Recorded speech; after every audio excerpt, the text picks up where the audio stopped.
After more than 3 months on the picket lines, Hollywood actors recently reached a tentative deal with entertainment studios to end their strike. Central to the actors' strike have been compensation guidelines around the use of artificial intelligence. The proposed agreement includes protections for actors regarding the use of digital replicas of their image, says Duncan Crabtree Ireland, chief negotiator for the Screen Actors Guild, American Federation of Television and Radio Artists. It can't just be a boilerplate sentence that says, I give away the rights to use this replica in perpetuity throughout the universe, et cetera, et cetera. It has to be a specific description of what the intended use is so that the performer can make an informed decision about whether they want to agree to that or not. Each consent is for one job only, and if producers want to use an actor's digital replica again, they must come back for additional permissions, says union president Fran Drescher. They have to jump through a few hoops.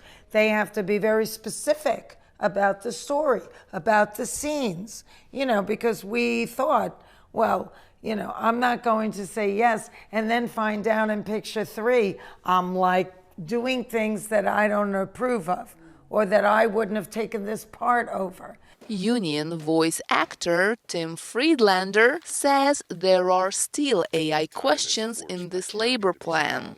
There appears to be consent, but some of that consent could potentially be limited, and there's questions about what happens if you don't want to give consent to an AI generation in a project, and can you still work on that project? Union leaders say the proposal includes guidelines for the use of generative artificial intelligence to create so-called synthetic performers. We have a provision that requires the companies to get the consent of performers whose facial features are used as part of the creation of such a synthetic, even if it's more than one performer, even if it's only a part of those recognizable facial features.